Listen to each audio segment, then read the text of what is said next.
Hello, my name's Julie Kevill and I'm a numeracy specialist at Middlesex University. This video is to show you some tips and tricks to help you get through the QTS Numeracy mental arithmetic test. I've noticed there are 5 main topics in the mental arithmetic test, and I'm going to start with the first one, which are the money questions. First question. A teacher completed an 18-kilometre sponsored walk for charity. All 30 pupils in the class sponsored the teacher 5p per kilometre. How much did the teacher raise for charity? So here I've got to multiply these 3 numbers together. The easiest thing to do is to multiply these 2 numbers. It's much quicker and easier than multiplying 18 by 30, because this will give me 150 pence, which is £1.50. The key thing here is to think about this £1.50 as £1.50, because then it will make the multiplying by 18 dead easy and quick. 1 times 18 is 18, and a half of 18 is 9. I add these together, and that makes £27. Quick and easy. Here's the next money question. For a school play, 120 tickets were sold at £1.50 each, and a further 100 tickets were sold at 75p each. What was the total amount of money raised from ticket sales? So once again, I'm going to use my 1.5 method here for multiplying these 2 numbers. So I have 120 plus a half of 120, which is 60. That gives me 180. 100 times 75p automatically becomes £75. And now I can just add these 2 together. Gives me £255. Nice and quick and easy. Here's the third money question. 130 pupils paid £1.50 each to attend their school disco. The refreshments cost £65 and the DJ charged £110. How much profit did the disco make? Once again, I'm going to use my 1.5 method. So I take 1 times 130 and then a half of 130, which is 65, and this was the income for the disco. But then the refreshments cost £65, so I can now just scrub this off and then deduct the cost of the DJ, leaving me with a £20 profit. I like this 1.5 method. It's quick and easy, and nearly everyone can halve in their heads. And here's the last money question. A school play cost £160 to produce. 80 parents paid £2.50 each to attend the one performance. How much profit did the school make? So once again, I'm going to use this 2.5 method. So 2 times 180 is 160. And a half of 80 is 40. Here, the cost of the disco is discounted with the 160 for the tickets, leaving a £40 profit. Quick and easy.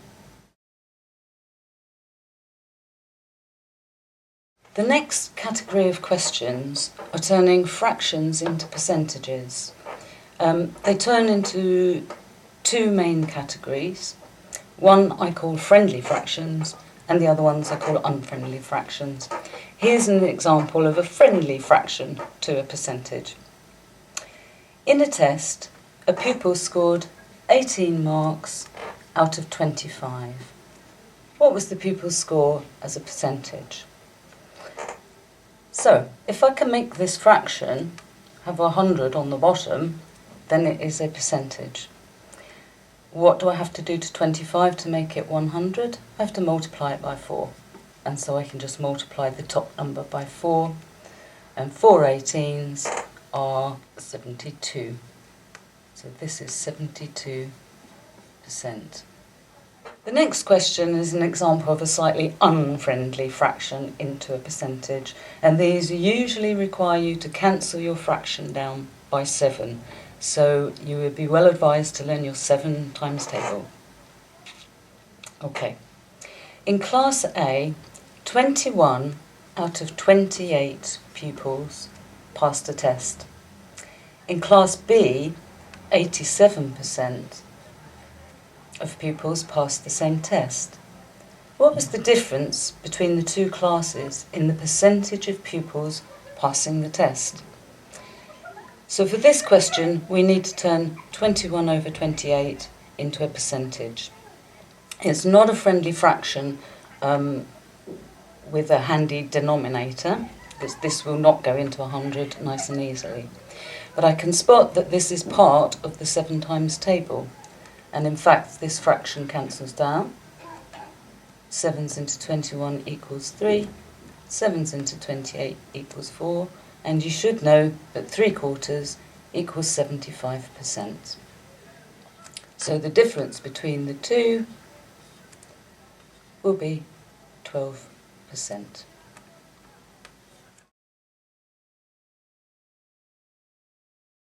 The next category of question I've noticed in the mental arithmetic test is finding a percentage of a certain quantity. So here's an example. A test had 50 questions worth 1 mark each. The pass mark was 60%. How many questions had to be answered correctly to pass the test? The trick here for me, a nice quick method, is first of all to find what 10% equals, and that's easy. I can just move the decimal point back. So 10% equals 5, but I don't want 10%, I want 60, which is 6 times as much. And so the answer will be 5 times 6 equals 30. You need to pass 30 questions to pass the test. Here's another percentage of question. 20% of the pupils in a school with 315 pupils have free school meals. How many pupils is this? So once again, I'm just going to find 10% by imaginary moving of the decimal point. That's 10%, but I want 20, so I can just double this. Add it together. Gives me 63 pupils. And here's the last percentage of question. All 300 Year 11 pupils in a school took GCSE English. The number of pupils gaining a grade C or above increased from 85% to 93% in the actual exam. How many more pupils gained grade C or above in the actual exam than in the mock exam? So first of all, I want to find the difference in the percentages. This is a simple subtraction, which gives me 8. So I need to find 8% of 300. This time, finding 10% is not going to be useful. But what I can do is divide by 100, and this will tell me what 1% is worth. 1% is worth 3. But I didn't want to know 1%, I wanted to know 8%. So I will do 3 times 8, which equals 24. 24 pupils increased their score. The next category of questions are finding a fraction of a quantity. Here's an example question. 2/5 of a class of 25 pupils were girls. What percentage were boys? So if 2/5 are girls, then 3/5 must be boys. I've got to find 3/5 of 25. My advice is do the division first because the numbers have been designed like that, and it will also make your multiplication easier because you're working with smaller numbers. 5s into 25 goes 5, 3 5s are 15. We have 15 boys out of a total of 25. We need to turn this into a percentage, and if you looked at the percentage questions we've been through, if we can make this out of 100. If I times in by 4, then we've got a percentage. If I times 15 by 4, that is 60. So the answer is 60% are boys. The next fraction question. 3/8 of a year group of 360 pupils were boys. How many of the group were girls? So once again, if 3/8 were boys, then 5/8 were girls. And I'll do the division first. 8 into 36 goes 4, remainder 4. 8 into 40 goes 5. Now I need to multiply by the 5. 5 5s are 25. 5 4s are 20, plus 2, 22. There should be 225 girls. One more fraction question. In a class of 28 pupils, 3/7 were boys. How many boys were there in the class? So once again, I'll do the division first. These numbers have been designed to divide rather neatly. 7s into 28 goes 4, and 4 times 3 is 12. There were 12 boys in the class.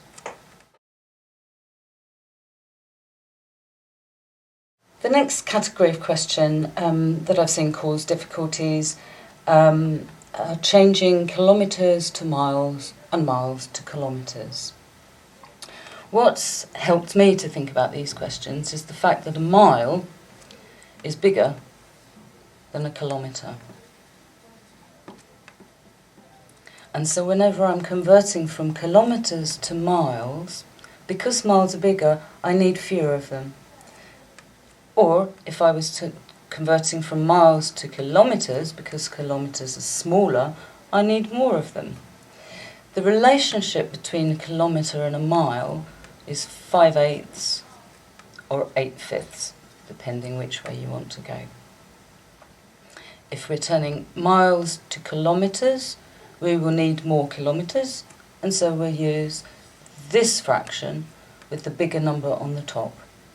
If I'd like to go from kilometres to miles, I would use this fraction, because this number with the smaller number on top will give me fewer miles. Okay, so here's a kilometre to mile question. Using the relationship 5 miles equals 8 kilometres, convert 56 kilometres to miles. So I've got 56 kilometres to miles. I'm going to use the 5/8 for this question because I know I need this number to get smaller, because miles are bigger than kilometres. So I shall take 56 and first of all divide it by 8. This gives me 7. And then multiply it by the top number, 5. This gives me 35 miles. I'm happy with this because this number is smaller than this one. So I've used the correct fraction here. So if I look at this question the other way round and convert 35 miles to kilometres, this time I use the fraction with the larger number on the top. So I will do the division first. I'll divide by 5. 35 divided by 5 is 7. And then multiply it by the top number, which is 56 kilometres. And I'm happy with this because this number is larger than this one, because I need more kilometres than miles because they're smaller. Another category of question I've seen come up is dividing with decimals. Ordinarily these are quite tricky, but once again there is a little tip for dealing with these. So here's an example question. The entrance fee to a French museum is €8. The exchange rate is 1.6 euros to the pound. How much was the entrance fee in pounds? So what I have to do here is 8 divided by 1.6. And most of us find dividing with decimals unpleasant. So let's play around with the fraction. If we multiply the bottom number by 10, we get 16. If we multiply the top number by 10, we get 80. They're much nicer numbers to deal with. I can see that these can cancel down by 8, so that will give me 10 divided by 2, which equals 5. So the answer is £5. If you couldn't spot that this was part of the 8 times table, you can always use a halving technique and just halve the top and halve the bottom. And you can do that again. Halve the top, halve the bottom, and keep going. You get the same answer. Here's another division question. What is 346 divided by 0.1? This looks scary, but we'll just use the same technique. Multiply by 10, that makes this number 1. Just remember, whatever you do to the bottom number, you must do the same to the top. I'll multiply this by 10, and I get 3,460 divided by 1. Well, 1 leaves numbers alone, and so the answer is 3,460. Easy peasy, nice and quick. Here's the last of the dividing by a decimal number questions, and the last of the examples in this video. A teacher drove the school minibus 81 miles on a school trip. The minibus averaged 5.4 miles per litre. How many litres of petrol did the teacher use on the trip? So I'm finding out how many times 5.4 goes into 81. Once again, I'm not terribly happy with the decimal, so I'll multiply by 10 to move this, which will give me 54. I must multiply the top number by 10. It's given me 810. Here I can spot that these numbers are part of the 9 times table.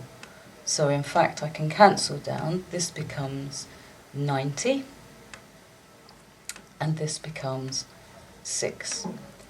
I can spot that these are part of the 3 times table, and so this becomes 30 and this becomes 2. And this is merely asking for a half of 30, which is 15. And there's the answer. Nice and quick, and hopefully within 18 seconds.